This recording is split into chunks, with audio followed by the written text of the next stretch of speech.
Երրորդ փաստարկը, որը ես հաճախ եմ լսում, հետևյալն է. լույսն ու խավարը պարզապես չեն կարող գոյակցել։ Ասում են, թե այդպես է գրված Աստվածաշնչում։ Սակայն սա այն խոսքերից է, որոնք հաճախ սխալ են մեջբերվում։ Ես ձեզ համար կընթերցեմ, թե իրականում ինչպես է հնչում այդ համարը։ Երկրորդ Կորինթացիս 6-րդ գլուխ 14-րդ համար։ Անհավատների հետ այլախառն լծակից մի լինեք։ Նկատեք, որ այստեղ պատվիրան է տրվում մի լինեք, այլ ոչ թե արձանագրվում է փաստ, թե չեք կարող լինել։ Սա նշանակում է, որ մարդը կարող է լծակից լինել անհավատին, բայց խորհուրդ չի տրվում։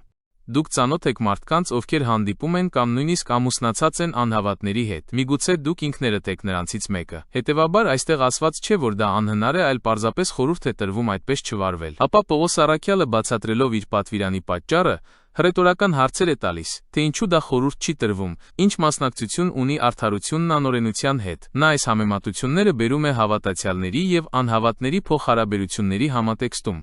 Նա նշում է, որ արդարությունն ու անօրենությունը չեն կարող մասնակցություն ունենալ և որ լույսն ու խավարը չպետք է հաղորդություն ունենան, բայց չի ասում, որ դա սկզբունքորեն անհնար է։ Նա ընդամենը նշում է, որ այդպես չպետք է լինի։ Այսպիսով, պնդել, թե արդարությունն ու անօրենությունը չեն կարող գոյակցել, նույնն է, թե պնդել, որ հավատացյալն ու անհավատը ֆիզիկապես չեն կարող ամուսնանալ, կամ որ այն քրիստոնյան, ում հոգին արդարացվել է Քրիստոսի կողմից, ի վիճակի չէ որևէ մեղք կամ խավար ունենալ իր շնչի կամ մարմնի մեջ։ Բայց դա այդպես չէ։ Ուստի, չի կարելի այս համարը կտրել համատեքստից և պնդել, թե լույսն ու խավարը չեն կարող գոյակցել։ Եթե այդպես լիներ, ապա քրիստոնյաներն ու անհավատները ֆիզիկապես չէին կարող անհարաբերությունների մեջ լինել։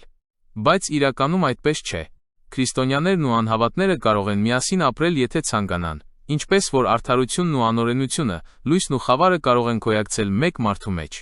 Ուստի, շատ կարևոր է Սուրբ Գրքի խոսքերը համատեքստից չկտրել, այլ կարդալ այն ամբողջությամբ և թույլ տալ, որ Գիրքն ինքն իրեն մեկնաբանի։